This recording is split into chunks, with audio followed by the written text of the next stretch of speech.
Thank you so much. I'm very sorry. We got a little delay to start the class today. Unfortunately, my PC has got bit stuck and I had to restart it. Okay, so let's quickly catch up with the class on the lesson number 5, which we are going to start today. I'm seeing some new faces with the class today. Welcome everybody. For those who are joining with this session uh, at a bit later phase, just to give you an update that we have covered almost 4 lessons so far, and at the moment we are entering into the 5th session. So this is a continuation of what we learned so far, that is on the probabilistic theory. So I think we are having the examination for the previous batch today. Hopefully, this is the time that they're having this same paper during today 1:30 to 4:30, I believe. So let's see what the examiner has put up this time, as well as what sort of questions are being tested, and especially we'll try our best to have some discussion on the recent examination question paper, as well as try to restructure some of the sessions, provided that if I feel like we are not covering enough content in the covered 4 areas so far, we will try to recap that with the new structure of the exam paper. So an exam paper is always new, it's fresh. So when you're moving from 2018 to 2019 to some more papers down the line, you will see different aspects of exam papers being put up in this paper. So don't get disheartened. Some of the questions and some of the areas that we are discussing as of now may have not been there in the past, and some of the areas which have been there in the past may have not been covered with the current session. So that is because that we try our level best to keep you updated with the current trend of the examination. Okay, so with that introduction, we will see the lesson that what we are trying to cover today, that is on the confidence interval estimation using the standard normal distribution. So what I really wanted to do is that before we move on with the today's slides, since we see some new faces also in the class, I think it will be a bit useful for you guys to go back with the previous set of slides that which we covered in the last week, that is on the lesson 4, and we will spend not more than maybe 10-15 minutes just to recap what we discussed last week, and to get a good introduction to today's lesson, as how we are trying to do this estimation of confidence intervals. Okay, so let me quickly try to pull up the slides that we shared at the last week. Okay, sorry, no, it's the same slide set. Let me pull up the previous week slides first.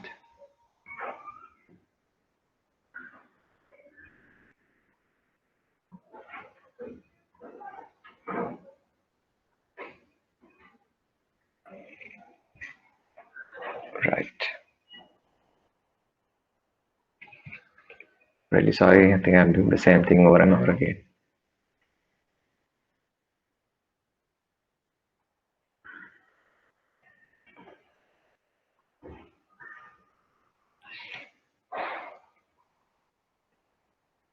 Okay. Right. Quick recap. So this is the discussion that we had on the last week as to our. Sorry, I think I'm moving my slides here, but I can't see whether. Okay, that's fine. Let me just do it in this mode. Right.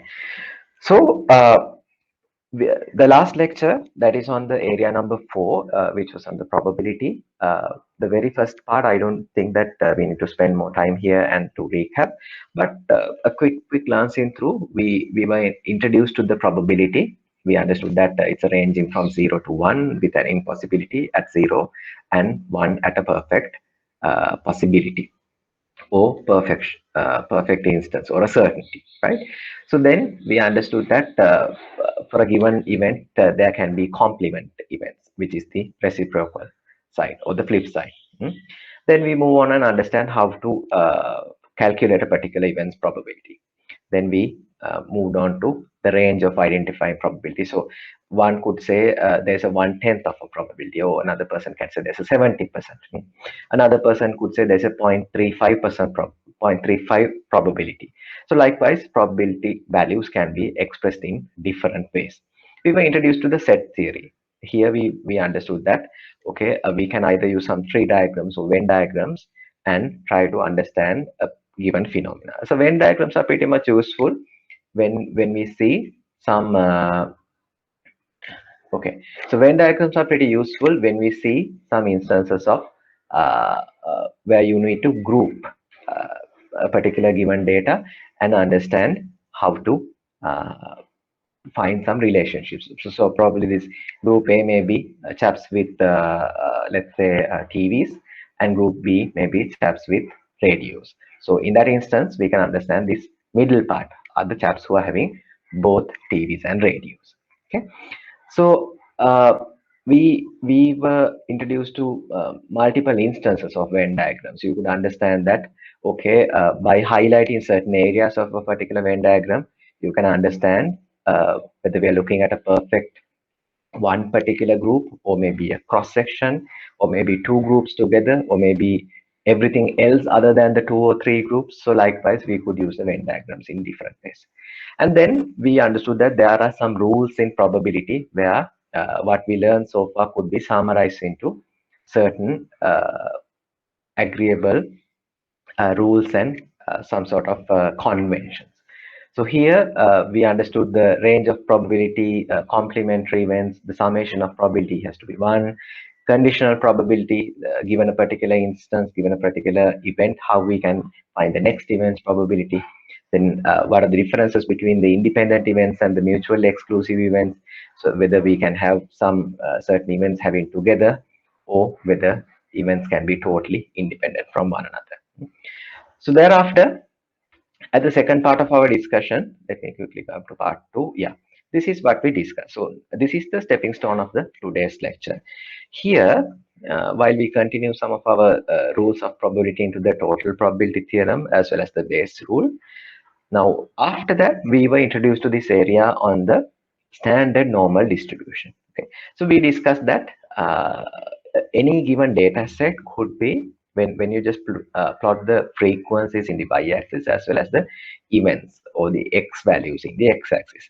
So you can identify this nice relationship of the values coming into a nice bell curve. We call it a bell curve or a bell-shaped curve. Okay, so here what we wanted to understand is that not everything in the nature will come to a bell curve, but I could recall our discussion onto the skewness and the curvacies of the curves, where sometimes the curvature, the height, or the particular position, it may be a symmetrical position, or it may be skewed to one or left side or right side. So depending on these instances, sometimes in the real world students, you may not see this perfect normal distribution at all time. But when you really do a approximation, or when you do some best fitting lines of these collected data, obviously you can find a bell-shaped curve. And also we discussed, the more the data, it's better. So comparing maybe 30 to 40 number of items versus thousands of items, then your normal distribution can be a much better distribution. Okay, so thereafter we recall that there's this small nice value called the z value, where we are going to calculate for a particular instance to identify the standard normal distribution's equivalent value. Okay, now this is important to recap these areas for the today's lecture. Now the entire today's area will be having the discussion on these z values, and how these z values is going to tell you a particular confidence interval. Okay, so this z value is nothing but the comparison of a particular value minus the mean divided by the standard deviation. So why do we really need to do this z value calculation? Is because of the fact that the values, let's say the heights, the weights, the number of grams, Celsius degrees. Now those values, students, we can't merely do some sort of comparisons other than unless otherwise we go to the Z value equivalent. Okay, so for instance, you may be looking at a particular set of values of heights of students. Let's say it's an easy one. So you can do the comparison in centimeters. You can say, okay, the particular person's height is maybe 162 centimeters.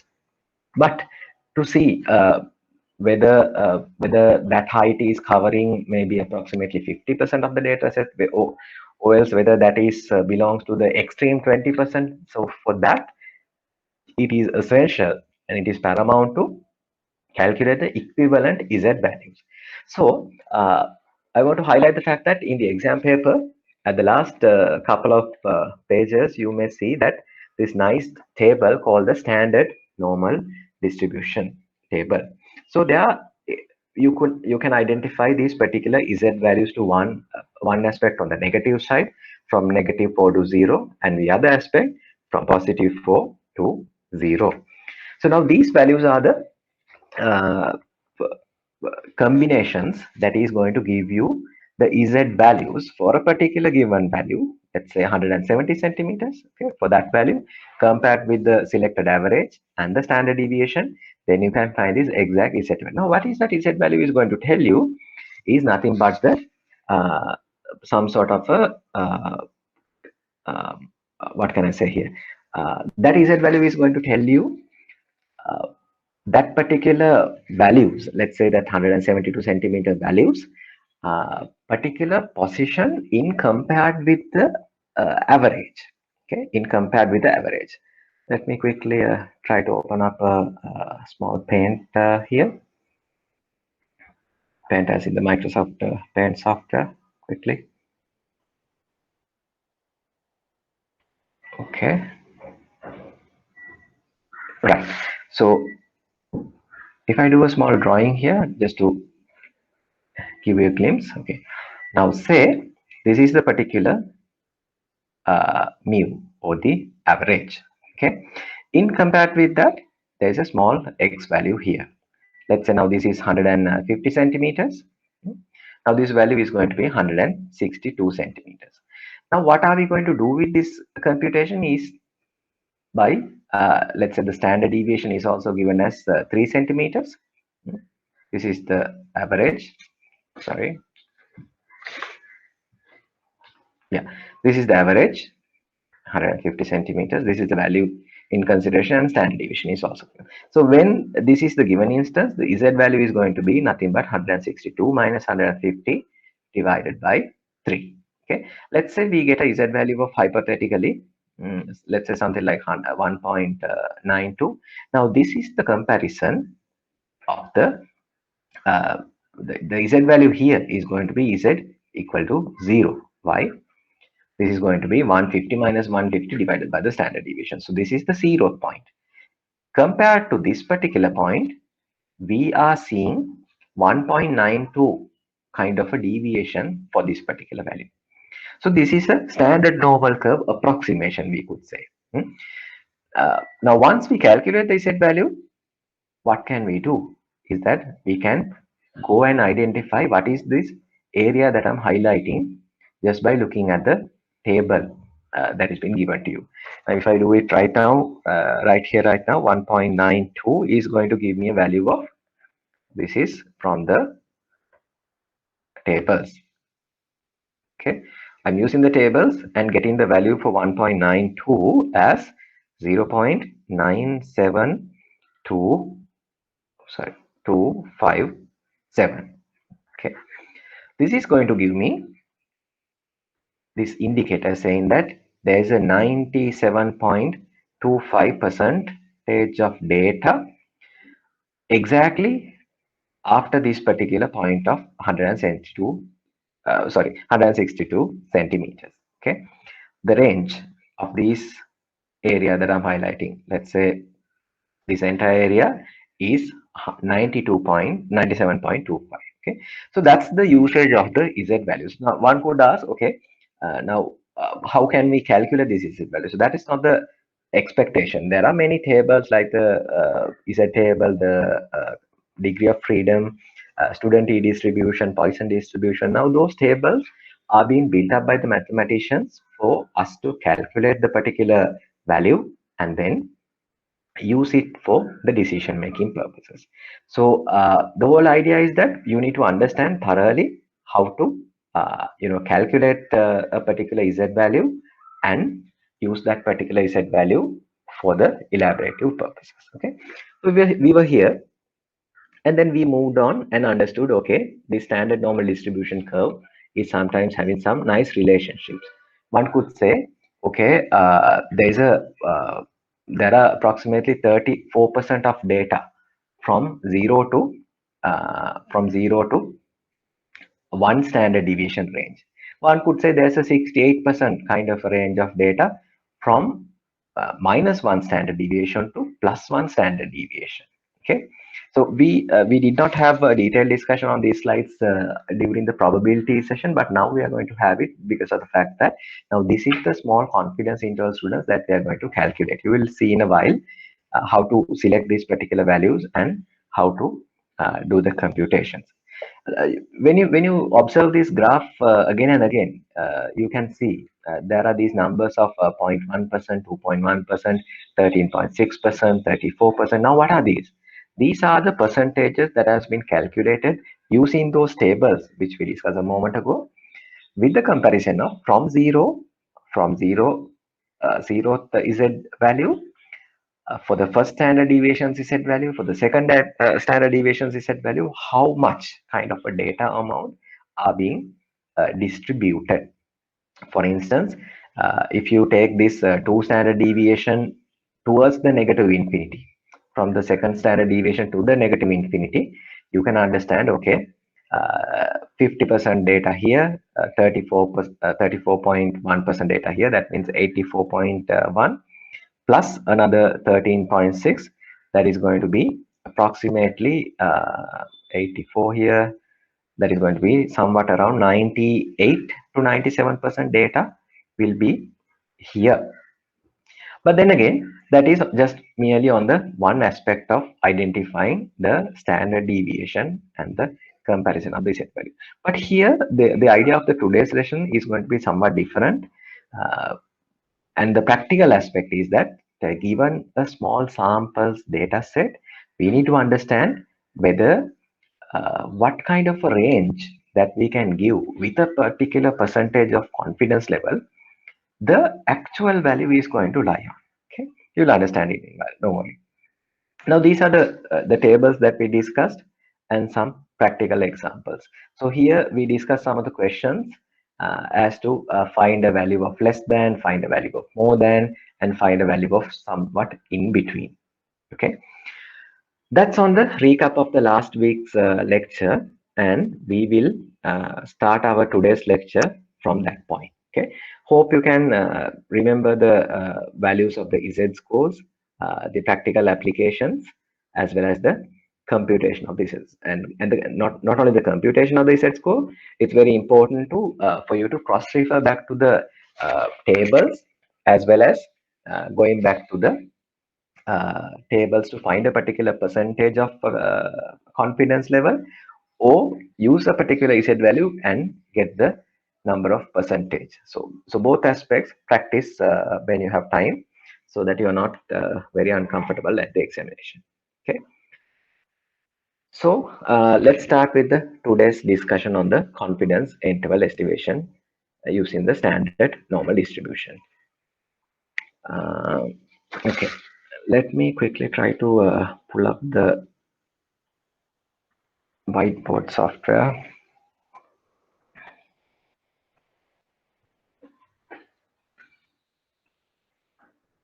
Okay, so until it is getting loaded, are we having any questions to be sorted up until that point? The probability, uh, the Venn diagrams, tree diagrams, rules, those are the first part, and the continuation on what we learned at the last week, that is on the standard normal distribution. Do we have anything to be clarified, or can we assume that we all are on the same page?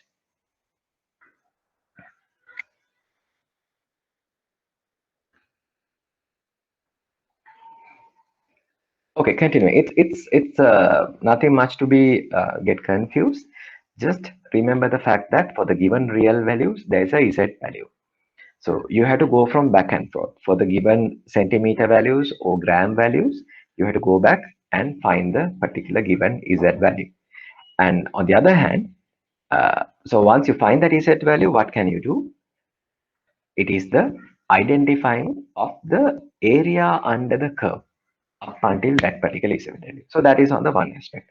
On the other hand, students, you can be given a question. Approximately 90% or approximately 80% of the data has to be covered within a particular given value. So how do you determine the value, or how do you change the mean or the standard deviation? Now, all these questions that is being put in the context of questions at the examination, you need to understand that there's only one and only one equation to be played around with. What is that? That is Z equal to x minus mu divided by standard deviation. So it's pretty easy. It's just the fact that you need to understand uh, the application of that equation. The Z value, what is a Z value, and what is a X value. So X values are the real world values, while the Z value is a value that is going to be incultivated using the equation, which is going to give you a comparison between that particular X value to the mean and the standard deviation. Okay. So with that, we will see what is this confidence interval, and how it is going to be calculated, and the practical application. I mean, in the first place, why do we need this word confidence interval instead of just calculating the standard normal distribution? Okay, right. I'm going to go to the slideshow mode and zoom on to these slides. Let me just see whether you can see the same thing.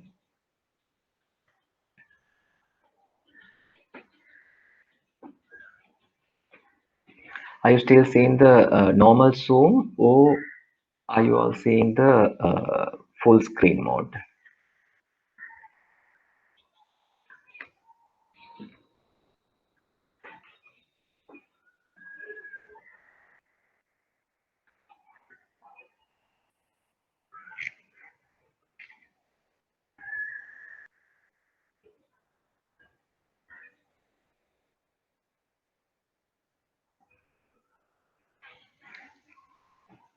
Okay, not the full screen. Fine. Okay, finally, my trouble giving software is loading again. Let's try to continue in this mode. Okay, fine. Now this is the content of the today's lesson. It's a very small lesson. I believe we won't take not more than 1 hour. So provided for the last couple of maybe half an hour or so, we will try to see the some of the questions which we couldn't cover during the last lesson on the confidence interval. Because before I move forward to the area number 6, I have to give you this information that we haven't seen much of these questions being tested with a particular title of a confidence level interval estimation. But the probability part 2, which we covered exactly last week, and the lesson that you're going to learn has a very thin margin of difference. So what we are learning today can be tested in a although we haven't seen much direct questions in the last exam, maybe a couple of exams down the line, but what we are learning today can be tested at least maybe in an MCQ or a OTQ in an upcoming examination. So for the for this particular part on discussing of the past paper questions, unfortunately, we do not have anything to be discussed today, since we don't have any questions being tested in the recent past. Okay, right. First, we are going to learn what is a confidence interval and the calculation part. And then in area number 3, we need to understand the relationship between the standard normal distribution and a confidence interval. Uh, so this Z value for confidence interval, area number 4. Now that is the core of this lesson. So some of these Z values, as long as when you practice couple of times, maybe values like 1.9, 2.89, those sometimes will be inculcated in your minds, engraved in your mind, saying that for 95% confidence interval, now I remember it's 1.92 is the Z value. So these values you can maybe you can calculate using the approximation theories what we learned in the previous lessons, or maybe you can directly apply. So a lot of questions at the exam and the related questions coming from probability, I've seen the Z values being given to you. So you don't have to really go back to the table and get the values, but rather question in the hint section, it will be given to you. And lastly, we will discuss maybe one or two examples on the confidence interval estimations. Okay. So we'll move on to the confidence interval. So first, before we go with any of the definitions, I wanted to give you uh, the output or the summary or the end results of this calculation. Okay. So without reading these bullet points, I'm going to tell you this confidence interval business. At last, this is what we are going to calculate. Okay. It is on this given blue text. It is going to tell you a statement like this. At 95% confidence interval, the true mean or the true value. Now, this mean is a merely a wording that I'm going to use only for this instance. Not that at all time we are going to calculate mean, but it could be median, it could be maybe some a given value, it could be 10, it could be 100, it could be anything. So this the value, the true value shall be 175 centimeters plus or minus 6.2 centimeters. Okay. Now this 175 centimeters seems to be a value that has been calculated by someone. And this plus or minus 6.2 centimeters, this value is also seems to be calculated using some exercise. Now that is the exercise we are going to learn today. How to calculate this value, and once we calculate it, what can we express, or what is the output that you're going to give to your reader. It is very important to use this number on at a particular percentage level. It doesn't always has to be this 95%. You can say maybe at 60% confidence level, this is the range that I'm going to define. It is going to be a different number. Let's say maybe at 99%, you are going to tell another maybe 175 centimeters plus or minus maybe 7 centimeters. Now it is going to be a larger value. So you have to understand that when these numbers are going to differ, these numbers, this plus or minus 6.2 centimeters and plus or minus 7 centimeters, these are going to differ from one another. And finally, when we put up in a graphical way, this is the explanation. This is that 175 centimeters. And when we plus 6.2 for this value, this is the value it is going to be. That is 181.2 centimeters. And when we deduct 6.2 centimeters from here, this is the value that is going to come here. That is 168.8 centimeters. Now this is that range. We are 95% confident, or we are sure 95% that the value, this true value, is going to be in between this range. Okay, that's the output. Let's see the definition of what a confidence interval is now. So a confidence interval is, now I'm at the first bullet point here.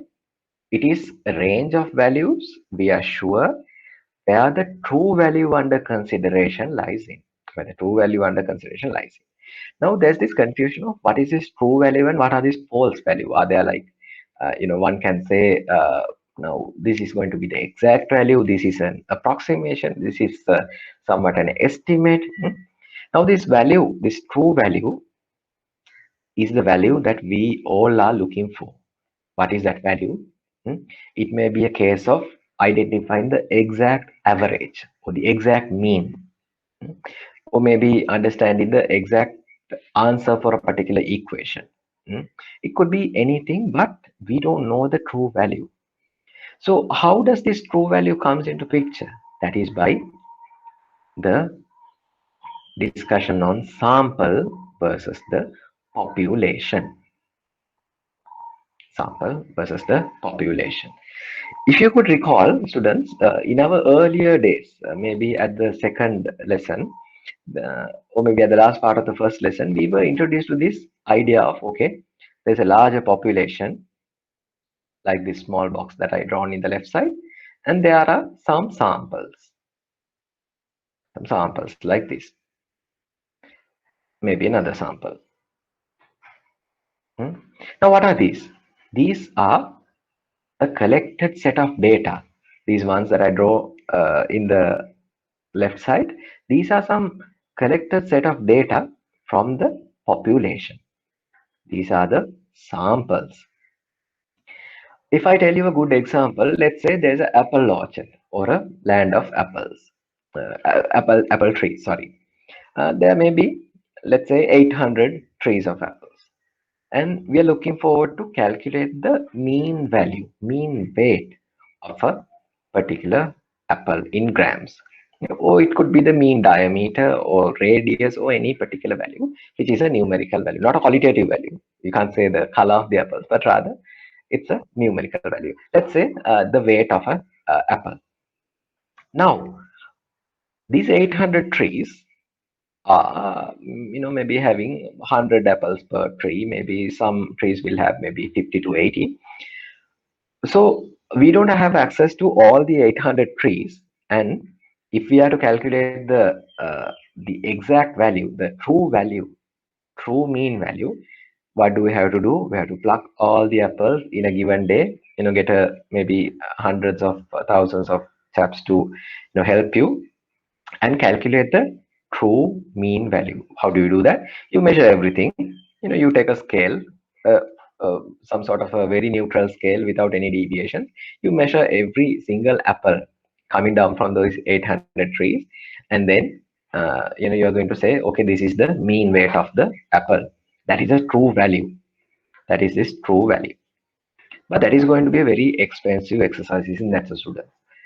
And also, why do we need that? I mean, why does a apple orchard or a land of apples or a farm of apples, why does the owner wants to calculate the mean? Maybe to price his product, maybe to estimate the size of the boxes that he is going to carry these apples into the let's say the market. He need to get some local manufacturer to calculate the dimensions of this X and Y and Z. Hmm? So sometimes he need to do some kind of an exercise like that. Okay, but for him or to her to do that, is it practical to get all these apples and then do this exercise? No, that's not the case. So in statistics, in our early lessons, we learn this theoretical part called the sampling. Sampling is going to take a portion of the apples in that farm and then calculate the average. So let's say now one could have a doubt on, okay, how are we going to select these trees? Is it going to be a scientific way? Is it going to be a random way? Now that is the lesson that we covered under sampling, which says there were approximately 8 different styles of sampling that we have studied so far. And I could recall that there are 4 probabilistic sampling and 4 non-probabilistic sampling methods. So broadly, if I give you a brief introduction, the probabilistic sampling is going to calculate, sorry, the selection part of the apple trees.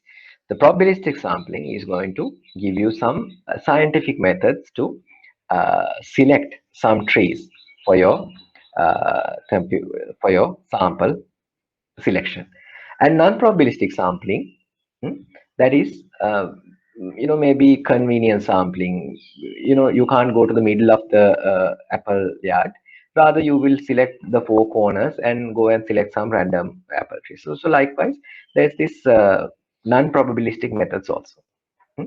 So once you do that selection of let's say maybe 20 particular trees, and then students, you can pluck maybe 100 apples. You can pluck maybe 100 apples and then do the measurement. Now what are you going to be ended up with? You will know the sample mean or the sample average. Recap: 800 apple trees. We don't have access to everything. We have the farmer may be having different requirements. Sometimes it could be, a calculation of the weight for his marketing purposes, or sometimes it could be, calculation of a particular value to, calculate these dimensions of a particular bucket, something like that. Sometimes it could be various other reasons. So then what is he going to do? He's going to take a sample. And once you get this sample, what will happen is that you will be left with a mean value. But can that mean value be the true value? What if? What if the method, irrespective of the method, we learned under sampling, irrespective of the probabilistic or non-probabilistic methods that you're going to use, still there's going to be the sampling error, which is the one that is going to tell you the sample is never going to replicate the population. The sample, what we see here, it is never going to replicate never going to replicate the population at any cost. Why? Because each and individual items in your population are unique. Okay, so those values, I mean, for you to get this true value, you have to, no choice, you have to pluck all the apples in the 800 trees, and then only you have to get this true value. But in real world, students, we know jolly well that we don't have that luxury. We have to always stick to a sample and do an estimation. So one could ask me, okay, can't we do maybe more than one sample and do some average of those samples and get a good value? Of course. Now that's the way of the statisticians. That's how they do. Let's say if a particular team of statisticians wants to calculate the number of vehicles entering into the Colombo on a given Monday, will they only go on one particular Monday and do the sampling? No, they will go on first week's Monday, the second week's Monday, the third week's Monday, and maybe do it for maybe a month or a couple of months, or maybe as long as they can, and then only they will be doing this uh, approximation of the population values with the sample values that they correct. Okay, look at the class example given in this second point. Example, I'm on the second bullet point. We measure the height of 40 randomly selected men and get a mean height of 175 centimeters and a standard deviation of 20 centimeters. I don't think I have to recap how do we calculate the standard deviation. I hope you remember it, the mean height and the standard deviation. So once we, now these are 40 randomly selected men. So how many men are there in this world of this example? There could be thousands and millions. So we only have selected 40. So once we do the students, and when we use this theory part on the confidence interval, we can comfortably say, now forget for the moment how we derive this 6.2 value. Okay, but forgetting that for a moment, we can say the true value, the true mean value of this selected men, maybe they are from military, maybe they're teachers, maybe chaps from 20 to 30, the population could be anything. Okay, this particular selected men could be anything. But howsoever, we can say the true value or the true mean of this height of the selected men is going to be 175 plus or minus 6.2 centimeters. That's the whole idea. Okay. Now we'll move on and see how we can identify these confidence intervals. I'm at the fourth slide, calculating the confidence intervals. Say we have on the first bullet point, say we have a number of observations n, capital N, with a mean of x bar and a standard deviation of x. Now these are the standard notations that we're using so far. Number of observations, capital N. I mean, I used to use simple N instead of capital N whenever we're discussing on a sample, but it's okay. With a mean of x bar and a standard deviation of s.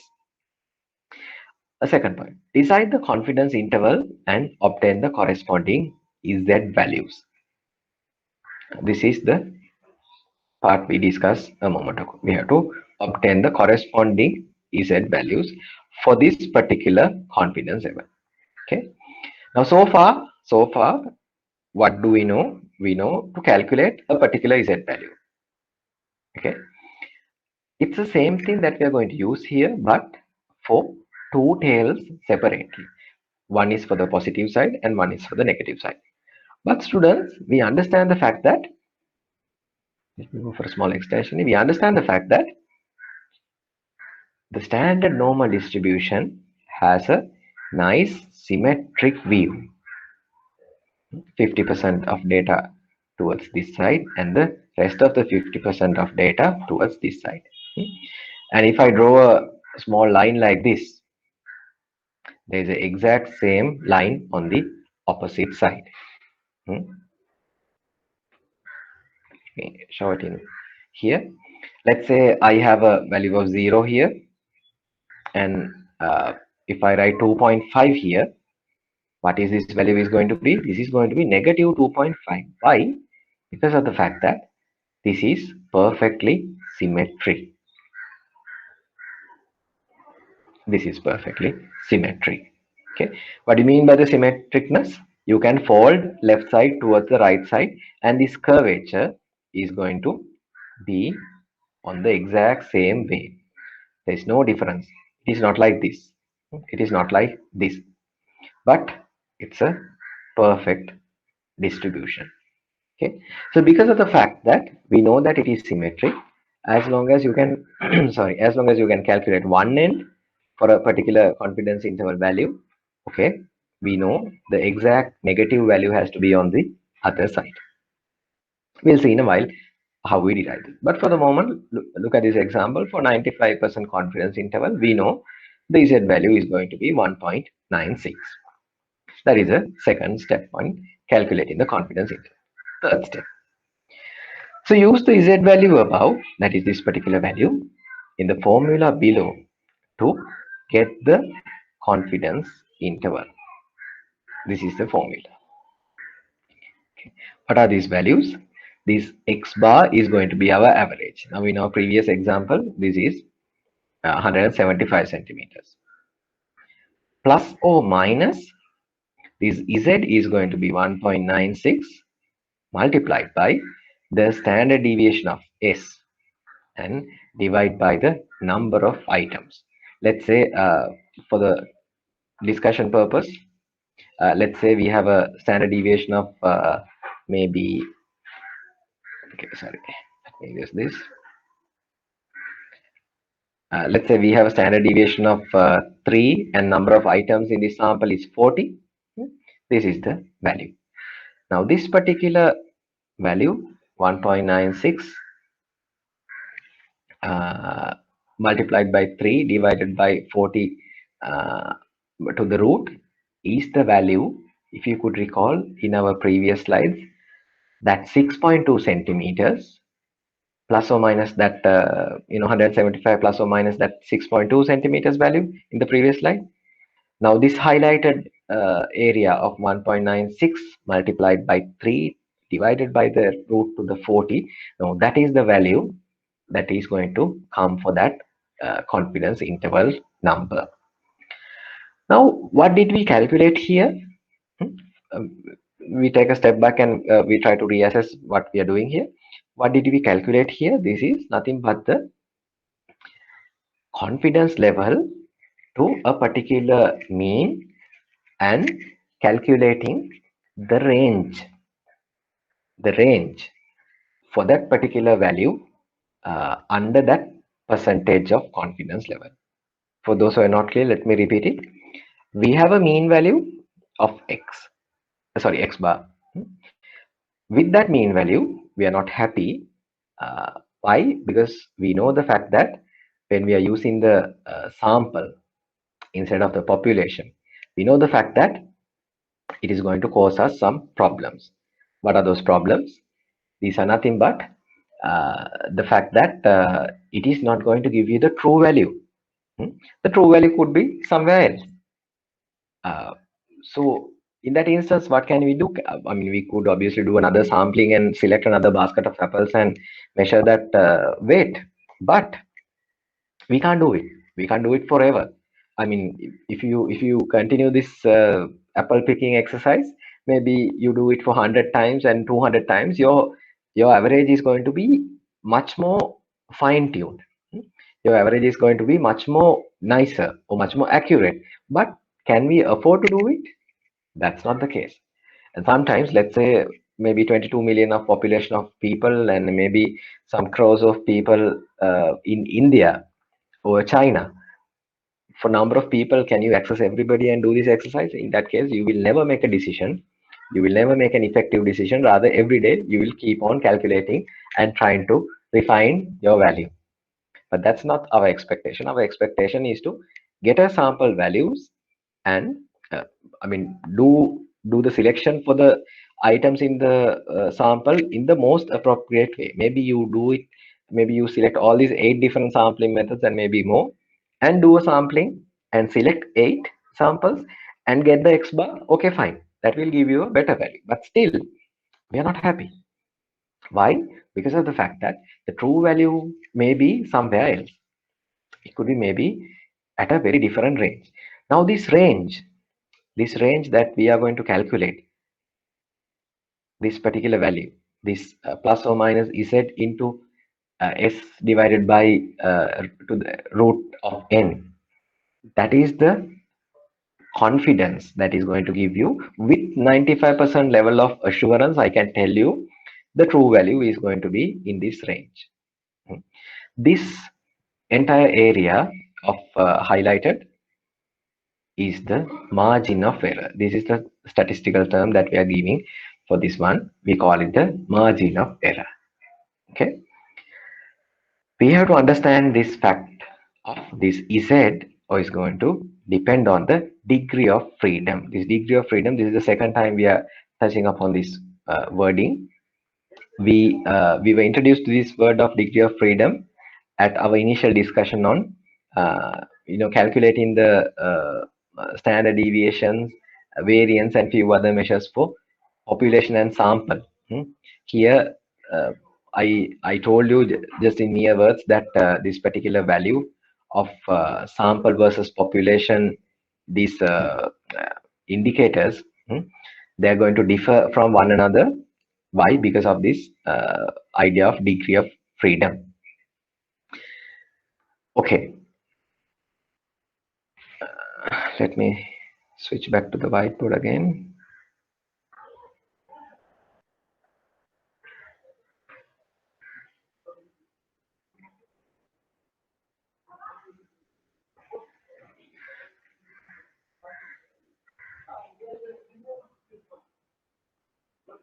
Give me a second, hold on.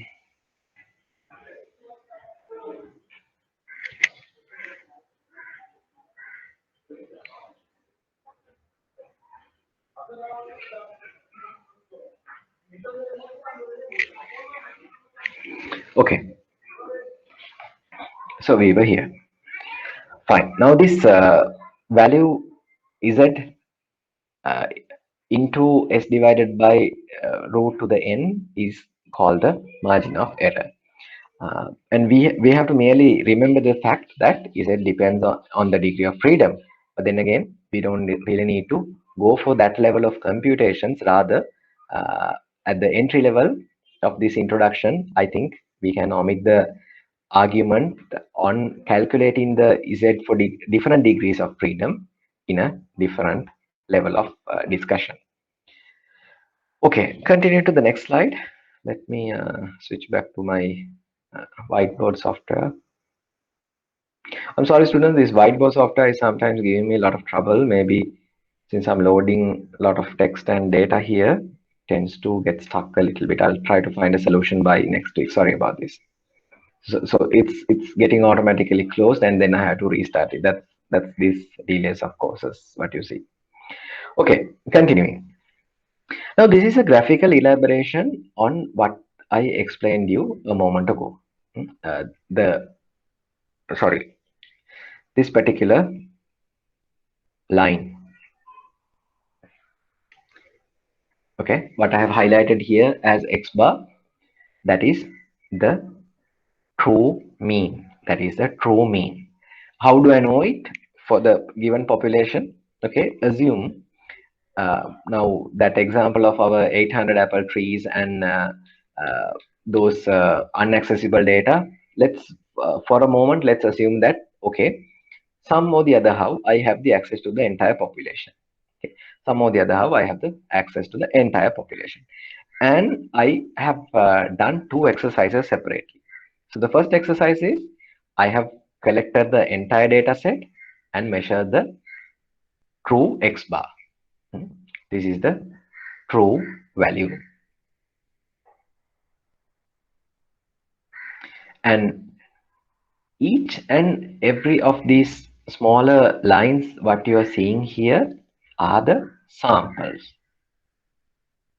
This is the sample 1, this is the sample 2, this is the sample 3, likewise. Okay. If I zoom a little bit further, now what do I see here with this black line coming from top to the bottom? This is the value of the true mean. Let me just put up some numbers so that you'll get a better understanding of what I want to express here. Now, let's say this is that 100 and what was that number we were discussing all the time? That was 162 centimeters, right? Let me quickly see that. Sorry, that's 175 centimeters. Okay. Now this is going to be that true value of 175 centimeters. I'm declaring that this is the true value. Okay? This is that particular value. So this is a scale of x-axis to your left side and to your right side. Now, if you carefully look at this first line, the area that I'm going to highlight here, okay, this first line, forget about the rest of the lines. What are we seeing here? This is nothing but the range of the, now this value is the average that you have found for that sample 1. This may be, let's say 100, and now since this is 175, this has to be lower, right? Let's say this is 170 centimeters. What are these values? These ends. This is 170 plus 6.2 centimeters. That is going to give me a number of maybe 176 centimeters. And minus that 100 and let's say I deduct 6, this is going to be 164 centimeters. Now these are the values in these ends. Okay. Now you will understand, okay, fine. What have we done here? We have taken a small sample. Now luckily this time, disregarding our previous arguments, luckily this time we have the access to the entire population. And now this exercise is going to get an understanding as to what a particular sample is going to generate. Okay, merely that's the idea. And when you look at our sample 1, we have calculated the average for the sample 1 as 170 centimeters. We are okay. And we know for that particular collected sample students, we will have a standard deviation and we will have a particular given confidence level. Let's say for the argument's sake, this is all at 95% confidence level. I'm not going to change this confidence level number. Okay. Everything is at 95% assurance level. Okay. Now for the sample 1, you can calculate the average and this particular range.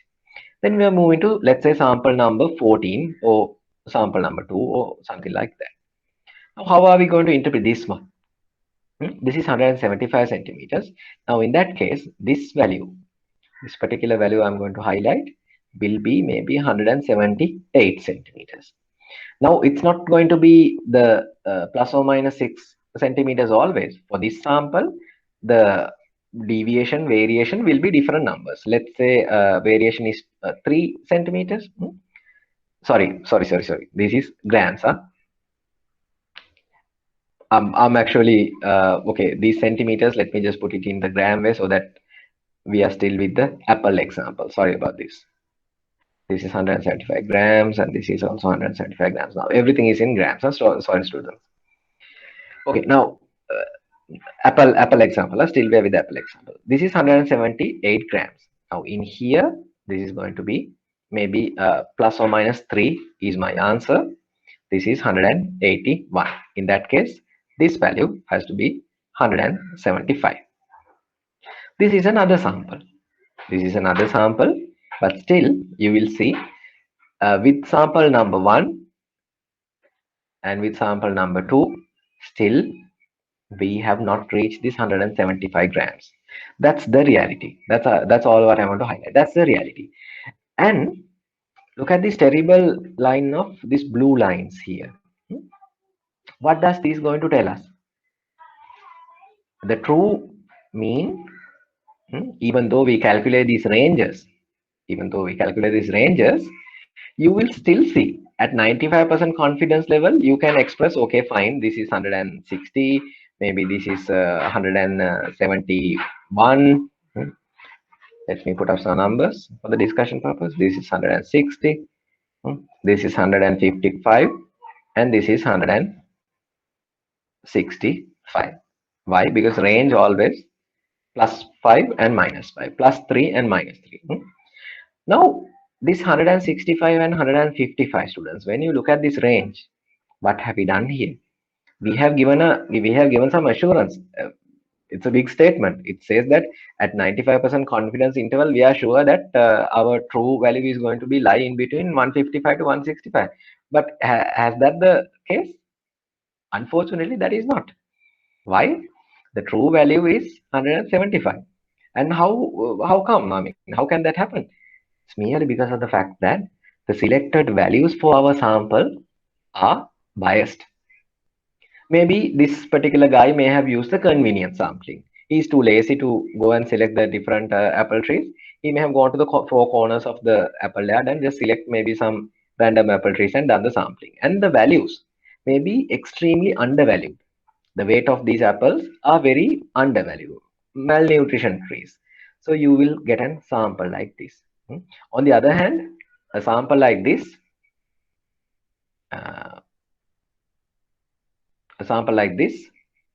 this one, it's overvalued, isn't that so?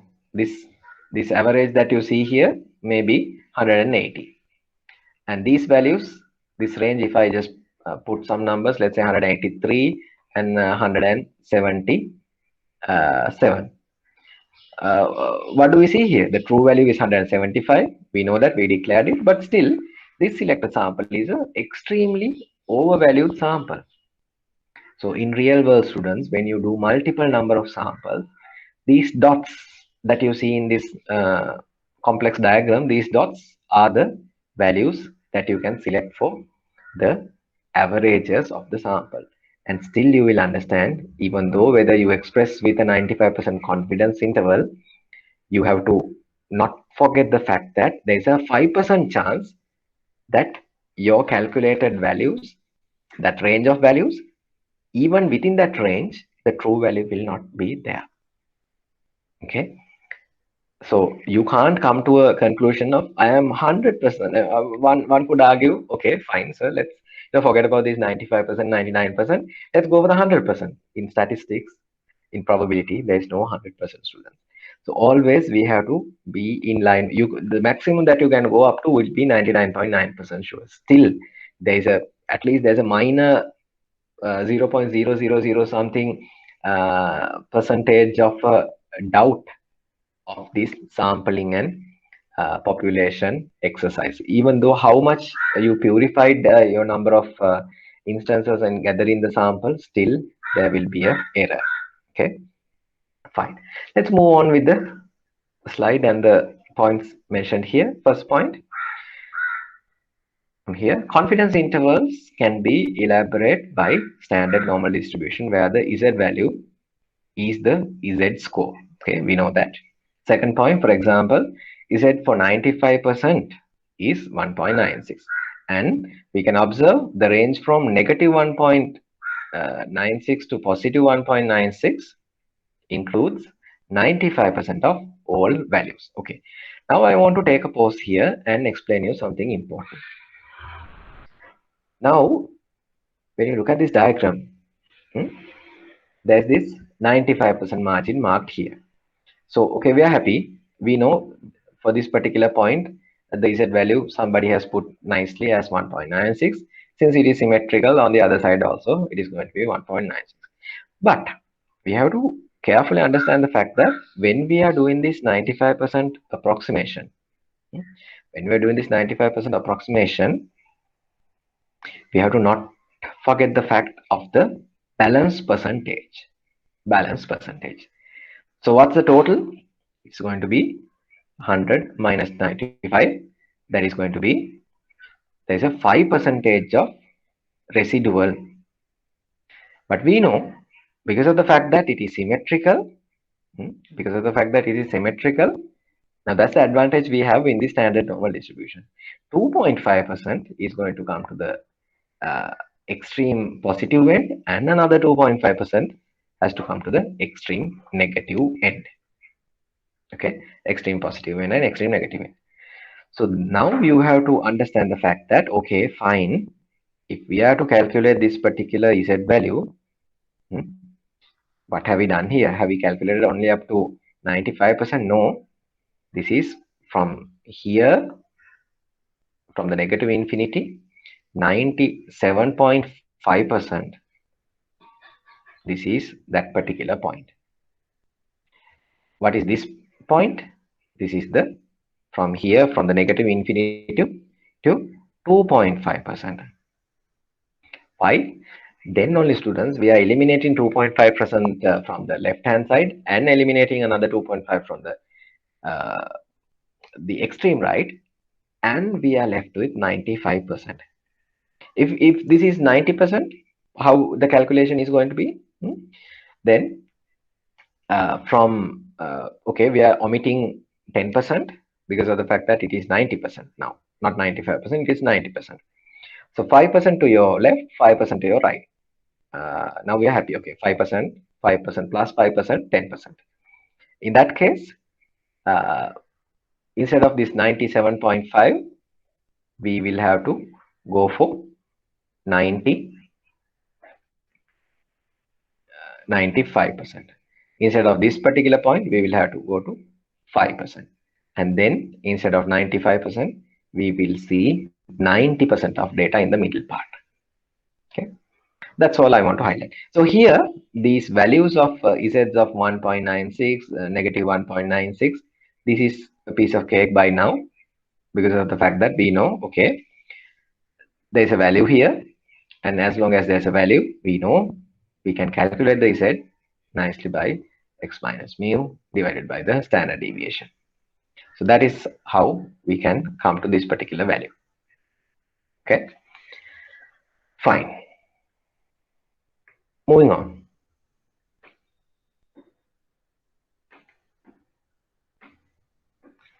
These are some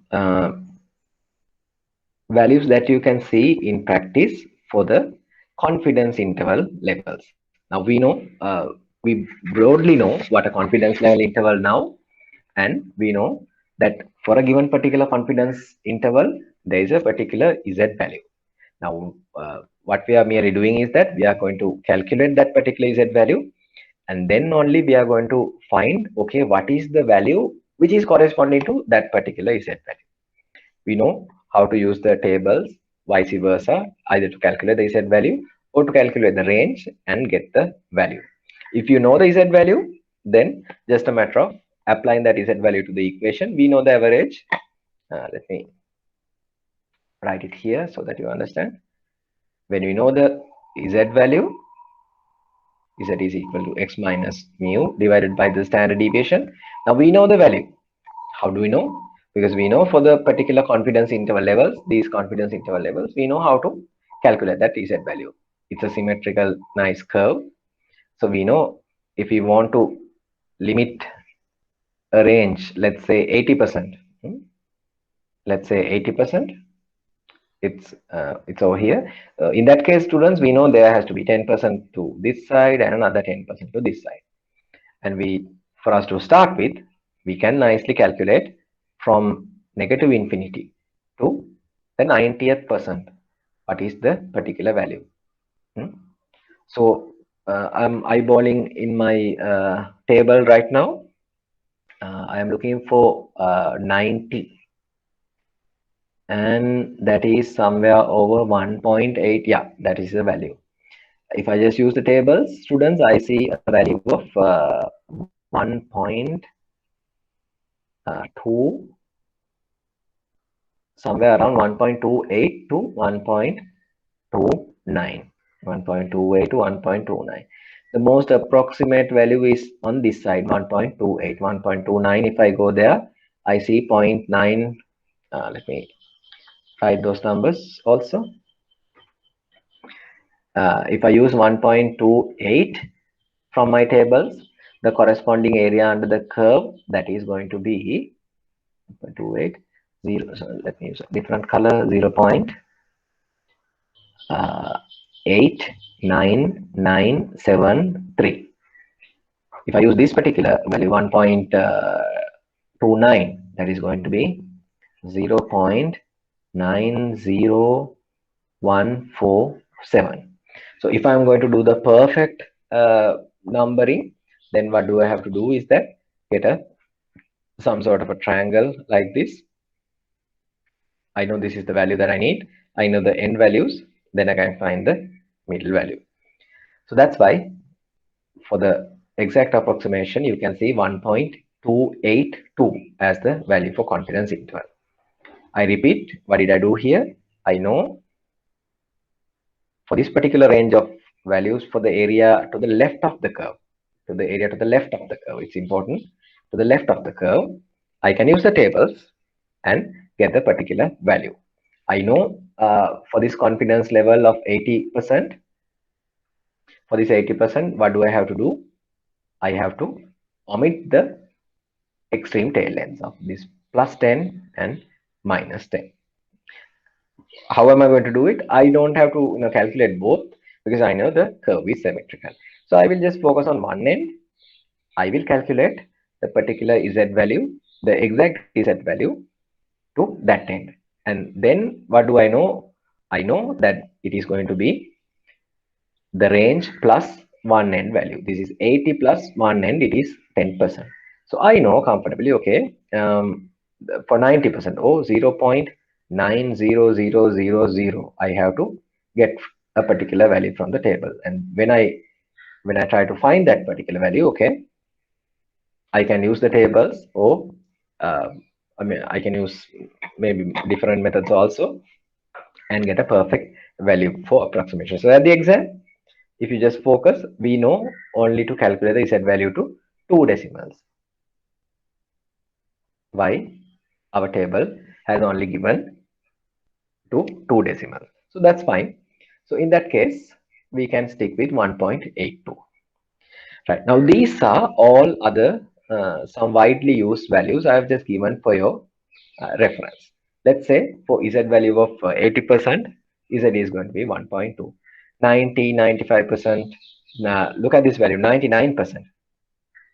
Z value is going to be, sorry, this is 99%, and Z value is going to be 2.576.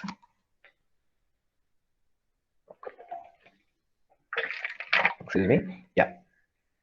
And do you see these further values? Now, you can see from 80 to 90, it's just an increase of 0.2. Previously, it was 1.2, and now it is 1.4. Now, when you look at the value increase from 99 to 99.5, from here to here, this is a 5% difference. From here to here, 99 to 9.5, just nearly 0.5% difference. But from Z point of view, we can see just 2 points getting increased, but here it's 0.3. And if you look at the next one, there is a almost 0.4 kind of an increase for nearly 0.4% increases. What do we see here, students? The relationship that I want to highlight is the higher the confidence level, the extreme tail, the higher the Z value is going to be. I mean, we don't really have to learn something here, but we can just merely observe. Fine. The lower the value for your particular confidence interval, the lower the Z range. So I draw a small diagram to further elaborate this. The lower the confidence level, let's say only 80%.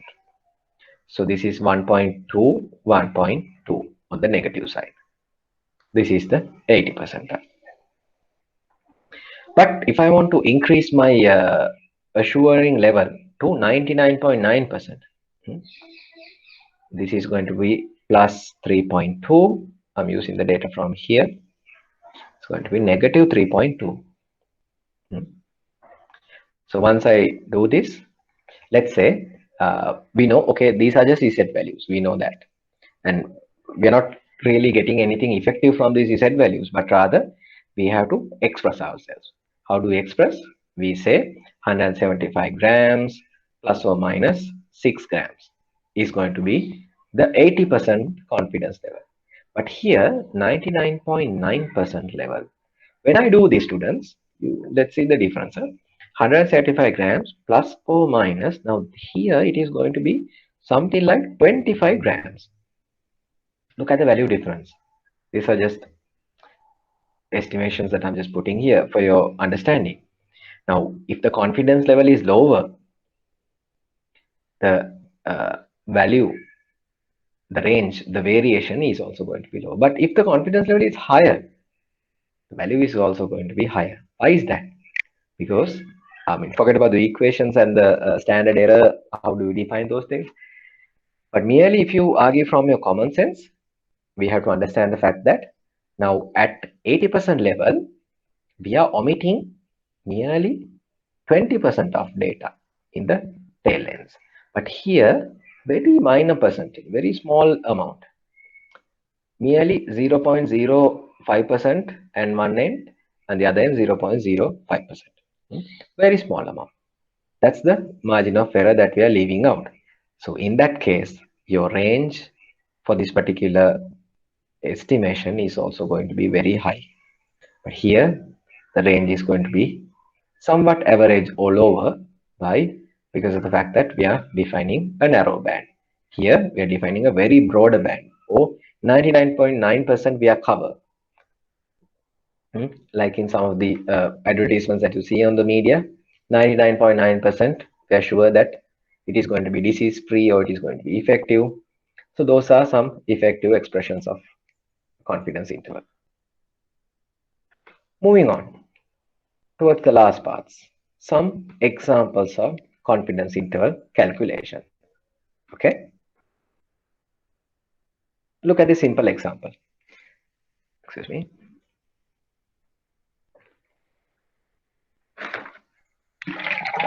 Now this example is also on our apple tree discussion. There are many apples on a tree. You have chosen 46 apples randomly. You have chosen 46 apples randomly. Let me highlight that. And now these values of means and standard deviation, students, are for those 46 apples. Don't forget that fact. It's not for the entire population. It's the sample mean and sample population. What is the range of confidence interval at 95% level of confidence that the true mean shall be? True mean shall be. And I have given you take Z as take Z at 95% confidence interval as 1.96. Fine. We will do it. I assume you have the tables with you. Even if you don't have, if you just Google saying standard normal distribution tables, we all will have the same values together. Okay. First, I wanted to spend time and do one sum so that we all are in the same page. Forget about this. I mean, for the moment, let's forget that it is not given, and you have to do it from scratch. This is the explanation. Okay. And I am assuming that it is going to be a standard normal distribution. We can't do any of these sums without that assumption, and don't forget that fact. Okay, for this particular sample, the mean that I've selected is 86 grams, and the standard deviation is 6.2 grams. Now I need to give a range. I need to give a range for that true value shall be. I know that, okay, at 95% confidence level, this particular calculation that I'm going to do sometimes can be still misleading. Sometimes this range will not even have the mean, but that's fine. That's fine. If you do this exercise maybe a couple of times, we will get these different ranges, and maybe somebody can take an effective decision thereafter. Now, I need to omit at 95% confidence level interval, students, I need to omit these two ends. Now, this range is going to be 2.5%. This range is going to be 2.5%. And in that case, I will be left with 95% data here.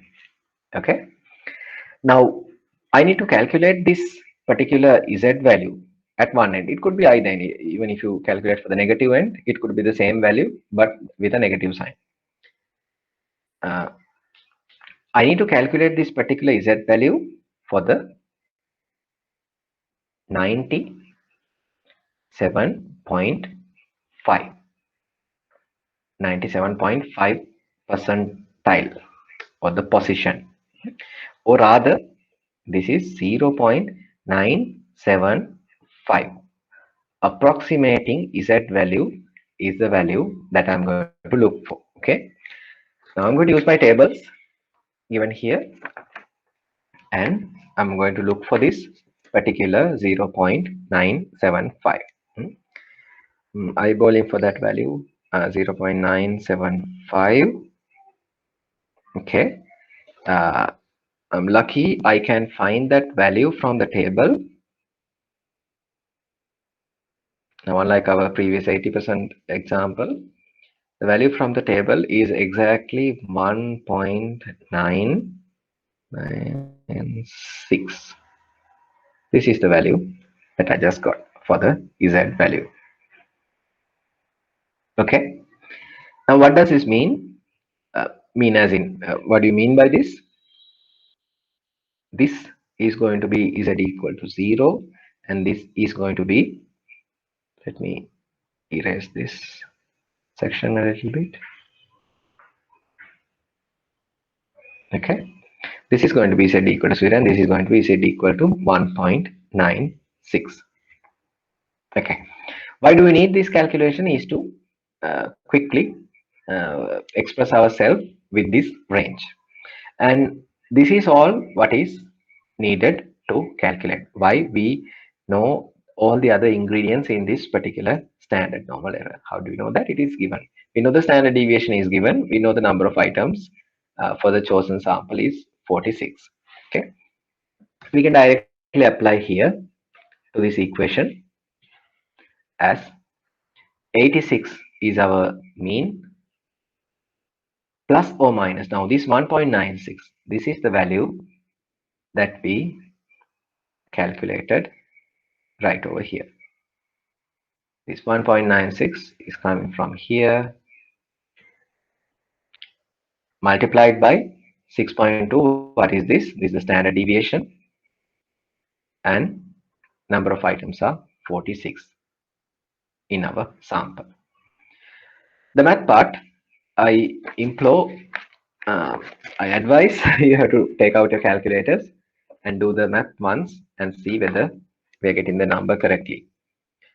1.96 multiplied by 6.2 divided by root 46, close the brackets. Yes, it's correct. I get a value of 1.79. This is the answer.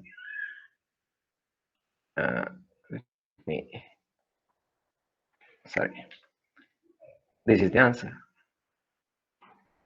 How do we express this? We're going to express it by saying Okay, at 95% confidence level, or you can say some with some pure English, with a 95% level of assurance, we can say the true mean or the true average will lie in between 86 grams plus or minus 1.79 grams. 86 grams plus or minus 1.79 grams. And what are the practical applications? Let's say somebody wants to design the endurance of a particular basket to put these apples. Okay. Um, Now for the lower side, fine. You can say fine. 86 minus 1.79 grams. I don't really mind. But 86 plus 1 point. Now this 1.79. Let's approximate it to 1.8. Now that guy can determine, okay, 87.8 grams is going to be my max weight. He can do this exercise one more time, and instead of 86, this time he may get somewhere around 87, different standard deviations, and maybe different number of items, maybe 35 apples. He can do the same exercise again and find another max value. Let's say he find another max value as 88.1 gram, another max value.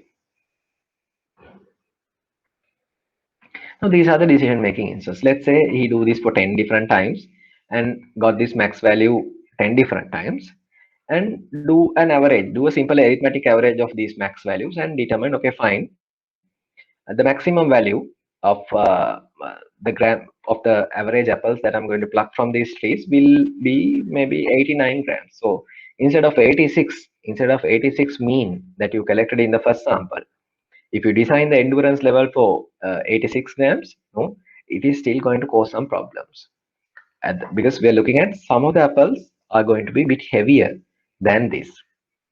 So he finally concludes his study by saying, okay, fine, I will design the endurance level of maybe 10 apples basket or a cartoon or some sort of a packaging this thing with a 89 grams endurance level. So he's happy. So the rest of the apples, any apple that will come will practically be safe in that container. Now, this is a simple example. One could say it may never happen in the real world, but there are some practical applications. Uh, let's say I think I could remember in some of the uh, documentaries I've seen that the weight planning of the weight plannings of the aeroplanes is very important, because the aeroplanes sometimes tend to have a maximum weight issues.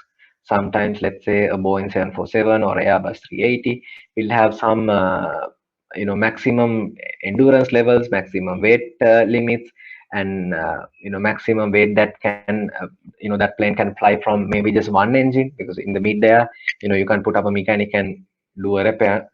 It's not practical. So if one engine goes off, you have to make sure you can still fly with a single engine in your, maybe right side is gone and the left side is only working. So for all these dynamic students, when you have to really put a lot of effort and plan a particular level of threshold or level of maximum tolerance, that's these confidence levels, the real practical applications. So you may see that your hand luggage may be 7. If you're flying economy, your hand luggage cannot exceed maybe 7 kilograms. Your single piece cannot exceed more than 40 kilograms. Now those have some reasons. When you put all these weights into a cumulative values, so instead of when you put up a max value as 40, still there may be some couple of shady customers still try to get through this, and maybe 41, 42 shape again, they will try to escape. And still there may be some plenty of customers who will only carry maybe 15 kilos, 20 kilos likewise. Now all these values will have to be taken into an average, and you will have a some sort of a approximation. So for the Boeing or Airbus company to design those engines, they will need those average values prior to design their endurance level or design their engine maximum threshold level, so on and so forth. Okay. Now, I just want to highlight the fact that this Apple example seems to be somewhat impractical, but there are many practical real world manufacturing distribution kind of examples which is using these confidence intervals in much more practical. And sometimes it may not necessarily be the maximum. Sometimes the minimum level will also be pretty much useful to design the minimum endurance level, to design the minimum length. So both ends of the confidence interval is going to be very important. It's merely not a statement that you're going to say, I'm 95% confidence that my true value is going to be within this kind of range. But those extreme ends is also going to be very helpful in practice to determine certain predetermination level of applications in your manufacturing or anything else. Another example. Fine. Calculate 95% confidence interval for the mean value of the following data set. We don't have to go through the tables again and again. Now this time let's take the Z value for 95% confidence interval as 1.96. Okay. Okay. We have a lot of time today. See, I really want you all to uh, use whatever the means. Even if you use an Excel, I don't really mind.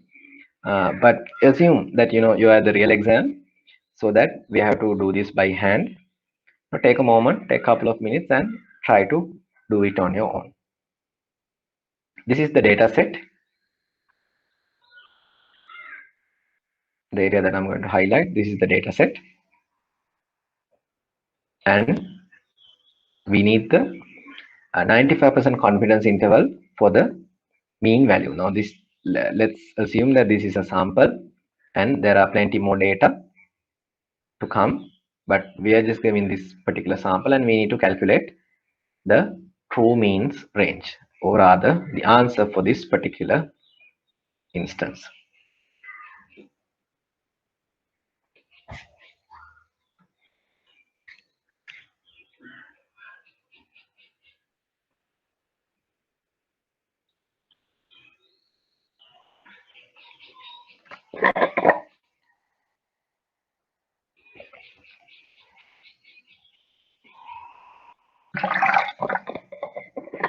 Sorry.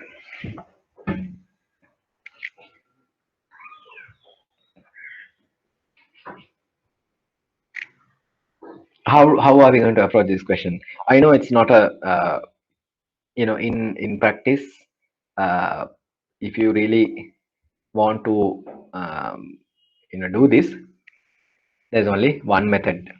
What is that? You can calculate the x bar easily. Z is also given. How do you calculate the x bar? X bar is nothing but the sigma of all these individual values divided by the number of items, piece of cake. How many number of items are here?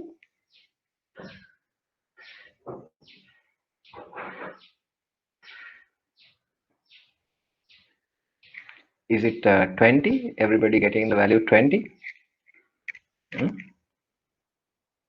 I think n is equal to 20. So the last part is also covered. Yeah, 20.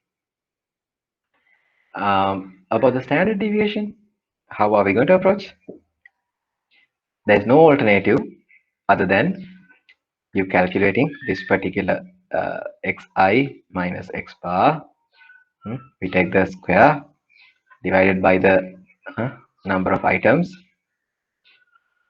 You do this for the sigma. Then since we're looking at the standard deviation, we have to take the square root. But in the interest of time, if you really want to do this, it's going to take you a lot of time, because for individual numbers you have to do this computation. But as the exam students, let's assume for the moment, for a good 10-mark question, you're still given this instance. You really you're really helpless. You know the x bar, so for the individual values, you have to calculate the sample. Sorry, the sample standard deviation.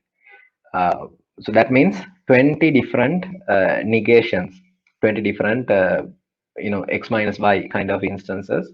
Take the squares and take the root to the n and find the answer.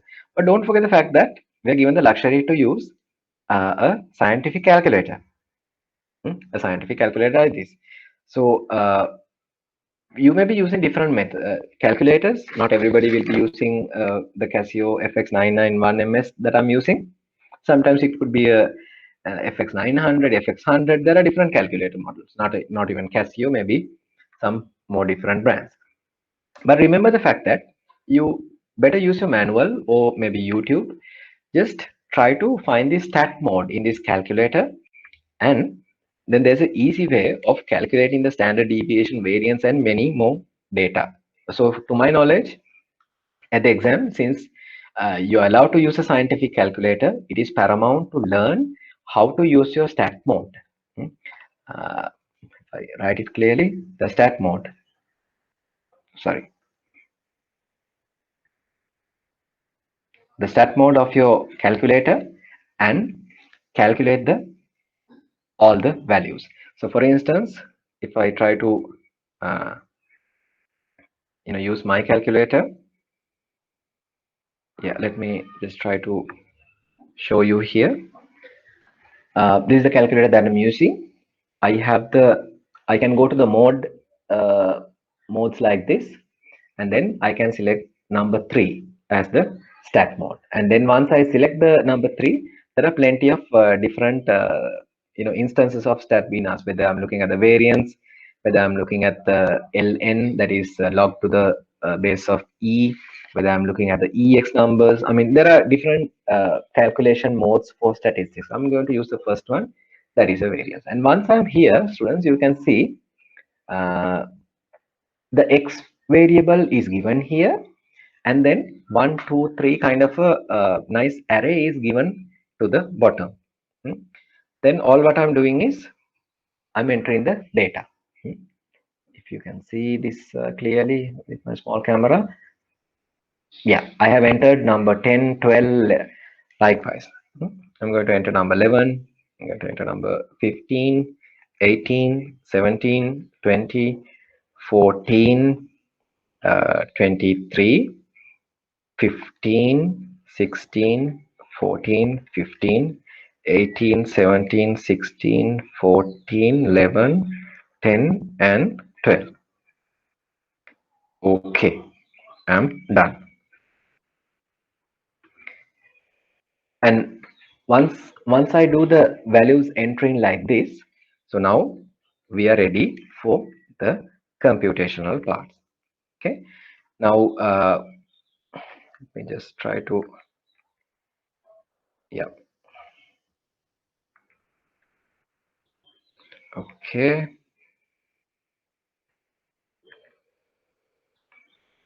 Okay, fine. Now I have entered the data.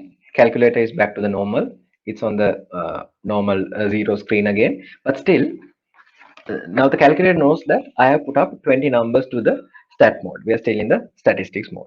Then I can use this some of the statistical indicators. I don't really have to explain the shortcuts that I'm following. I sometimes follow the shift key and some keys here. I just want to show you the path. Okay, it depends on your calculator. So that's why I implore you use the most practical thing is not to go through the manual, but use a YouTube video and try to find a video which elaborates your calculator model, somebody explaining how to do this. So it's pretty easy. So I am going to the results mode. Now, if I just put this sigma x here, sorry, sigma x, you can see 298. What has the calculator done here? He has taken the summation of all the 20 numbers that I've taken. So likewise, when I go to, let's say, variance, these are the indicators given here.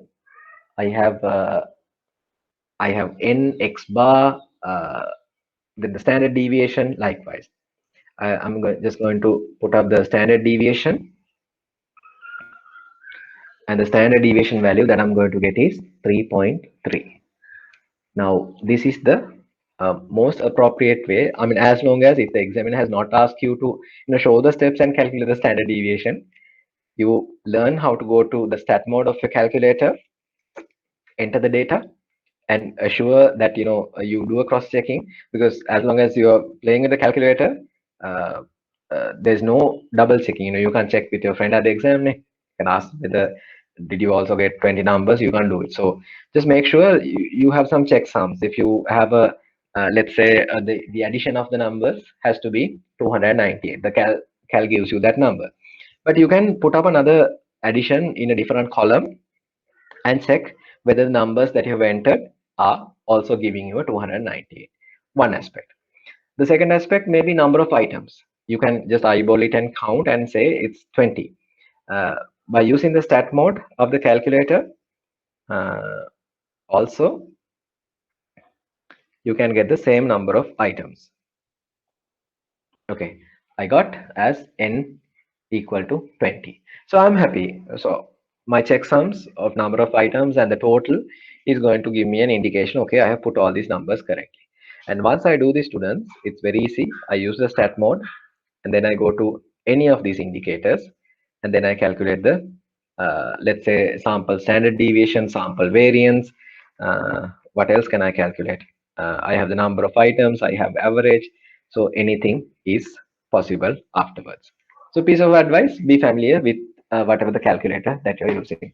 One may ask, okay, what is the most recommended calculator? I'm not ready to give such kind of a recommendation because all the scientific calculators are going to effectively do the same thing. It will have the sine cosine kind of calculations, logarithmics, and then power calculations, and then some of these statistical complex numbers, those kind of calculations. So be used to your calculator. Once I do this, I'm going to get an answer of sample mean is 14.9. Let me write these numbers. Sample mean is 14.9 and the standard deviation is going to be 3.4. I really want you to do this on your own. Even if you do this by the manual method, extreme manual method, I really appreciate. That means each and every of these 10 minus the average of 14.9 to the this thing divided by the 20 minus 1. You do this entire exercise for maybe 20 different items. Okay, fine. But at the exam, always remember the fact that it's not the expectation of your mathematical accuracy, but your application in this level. That's what I expected. Okay, fine. So the answer for this particular example is going to be x bar. X bar is going to be equal to 14.9 plus or minus the Z is given by me 1.96 plus multiplied by, now I have calculated the standard deviation as 3.4 and the number of items is going to be 20. Don't get confused here. Like in our previous discussions, there's no 20 minus 1 like a sample versus population. We all are playing with the samples. Okay, this is the answer. But how are we going to express with one number? No, it's going to be always 14.9 plus or minus. Let me use my calculator and get the answer here. Now, don't forget the fact, always when you move to a different mode in your calculator, you have to always come back to the normal calculation mode. Otherwise, you will be putting up more data into whatever the mode that you are in. Don't forget that fact also, okay? 1.96 multiplied by 3.4 and divided by the root of 20. I am going to get an answer close to 1.49. Now this is the final answer. That means, how am I going to express this? At 95% confidence level, I'm going to find my true mean value with a range of 14.9 plus or minus 1.49. So this is the last example that we need to discuss under the today's lecture.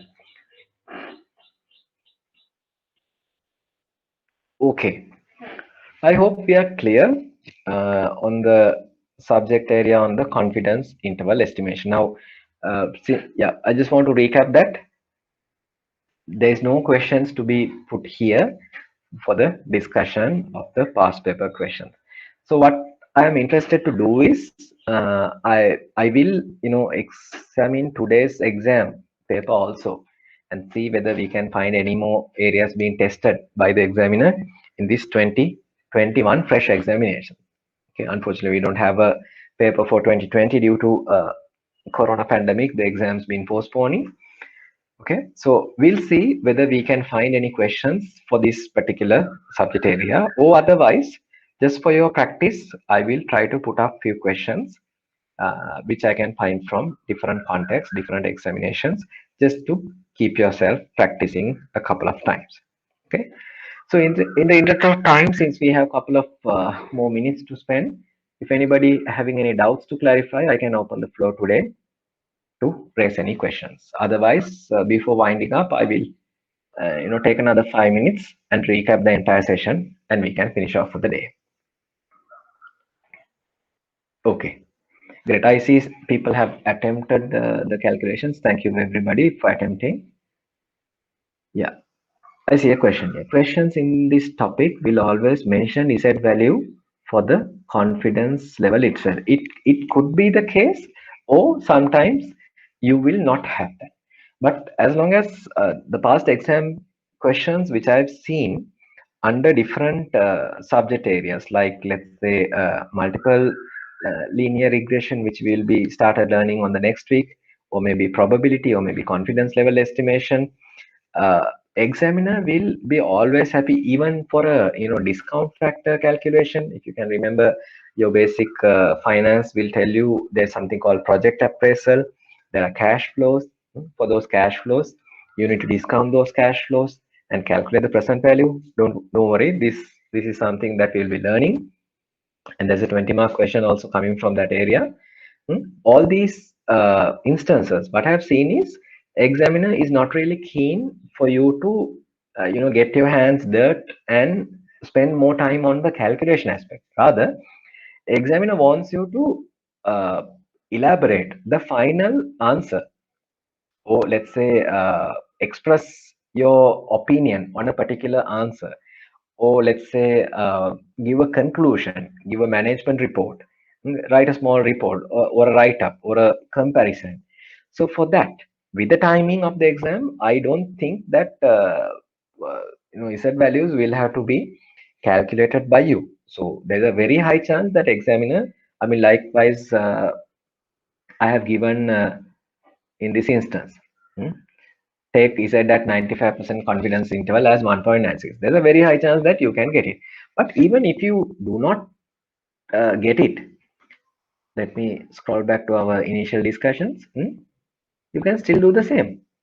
This one for a sorry for a particular given confidence interval, we don't know where the Z value is going to lie. But we know for a fact that if we calculate one particular Z value for one tail end, it's going to be the exact negative Z value for the other end. So that's why, even, yeah, give me a moment. That's why even we don't discuss on the negative aspect of the curve. We only discuss what is the positive value, and we replica the same for the negative value. So even if you're not given the Z value, don't forget, just argue with the same mindset. We want the confidence interval for a particular number, let's say 90, 95%. In that case, omit the two tail ends. Omit the two tail ends. And for one particular instance, this 90% number that I've highlighted here, this one, this 90% number, how I have taken is 10 plus 80. Do that and get the particular Z value. How do you do that? You use the tables. Okay. I see somebody is raising the hand. You can ask the question, or you can use the chat.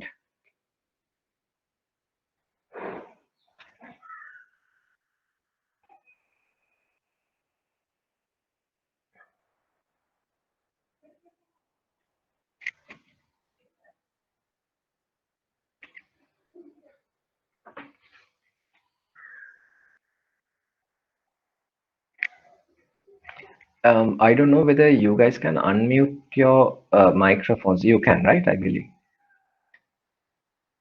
Yeah, so if you have a question, I saw somebody is raising the hand. You can use your microphone and ask.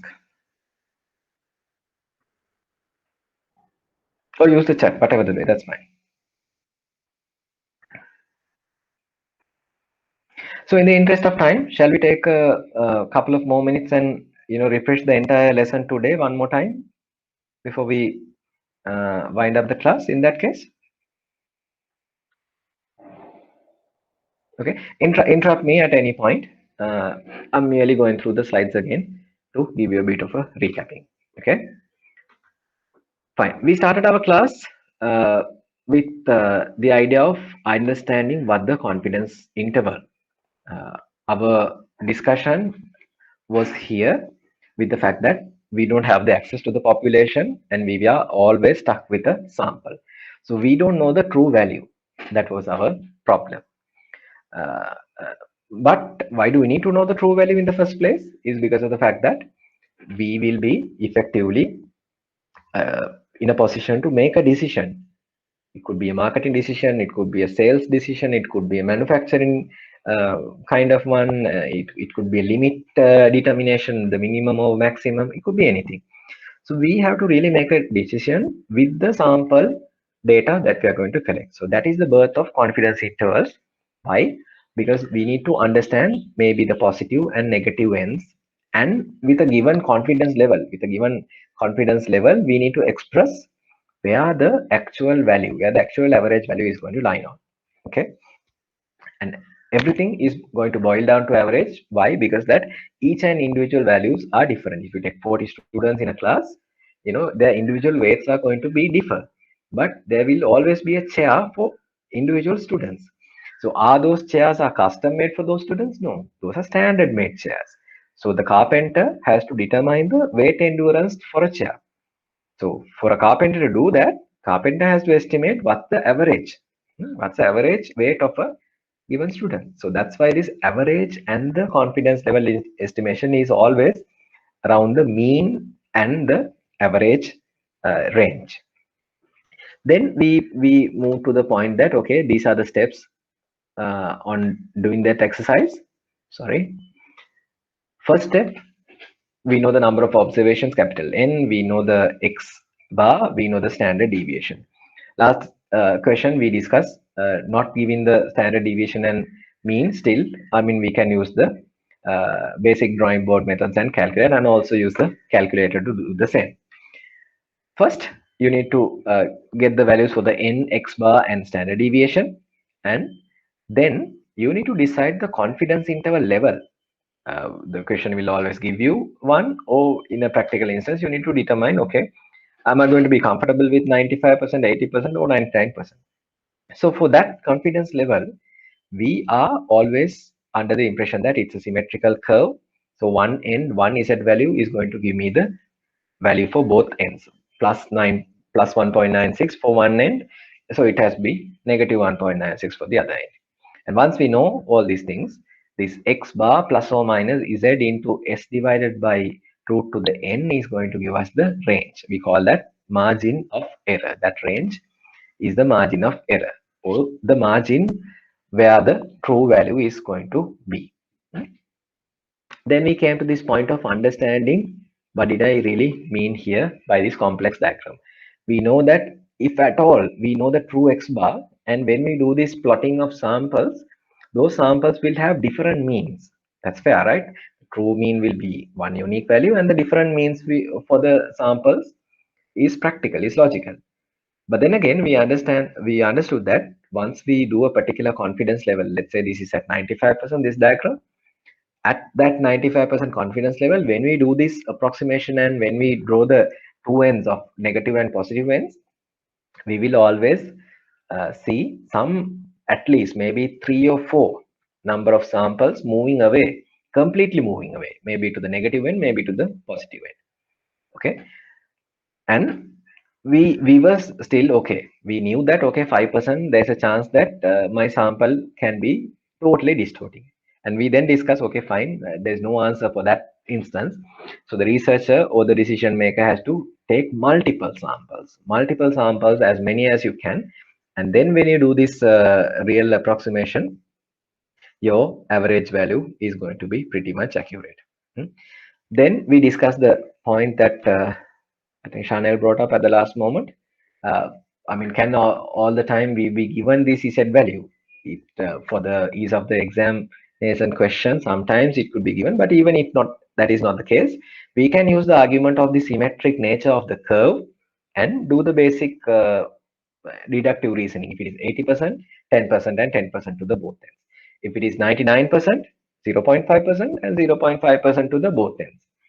And then you know to determine one particular end. We don't have to really calculate the both ends because of the symmetric nature. One aspect will give you the positive value and the exact negative value for the other aspect. Then we use the table. Now these percentages are the area under the curve to the left of the side. The table, we can use the table, look for the approximate Z value. Now once we have the Z value, students, it's all what we need because we know all the other ingredients in our equation. We know the standard deviation, we know the number of items, and the corresponding Z value is the only number that we need to do this exercise. Okay, so once we know that particular Z value, now this example is going to tell you the same. Z equals to 1.96, and once we know that, it's just a matter of substituting in this equation, and this margin of error can be easily calculated. One simple uh, uh, equation of Z, and this Z into S divided by root to the n is the standard error. And once we do that, it's very important to express ourselves in a way that it's meaningful at a 95% confidence interval for this given particular set of data. We are confident that 14.9 plus or minus 1.49, this last part, 14.9 plus or minus 1.49 is going to be the 95% confidence level the true mean is going to be. That's the whole idea, and that's the whole essence of the today's lesson. Okay. Um, I mean, I repeat the fact that I told you I will examining the today's exam paper also before the next week's class, and try to. I mean, if at all this been tested, so for that case we have a couple of questions to see. But if that is not the case, just bear in mind that this is the extension of the probability and the I can call this as an application of probability and the standard normal distribution. Just keep in mind of this particular area, although it is not been tested, there can always be one or two multiple choice questions. Actually, there's an extension area for this one called the hypothesis testing, which is still there in your all syllabus. I mean, there's no particular syllabus as per se to share with you, but the indicative subject areas, there's one called hypothesis testing. I mean, that subject area also for the entire maybe 3 to 4 years down the line, we have not seen being tested by the examiners. So what I'll be doing is that I will be skipping that area, which is supposed to be coming to the next one. And instead, we will focus on the heavily questionable areas throughout the time of probability. We will go to the linear regression next time. Then we'll go to project appraisal, bond calculation, portfolio. Those ones continuously every time being tested. So that's why I just want to spend not more than one class for this particular area on confidence level estimation and to teach you guys the basics. That's it for the day. We're done. And I will be here for a couple of more minutes if anybody has any questions on the today's lesson or maybe probability or any other lessons that we have covered so far.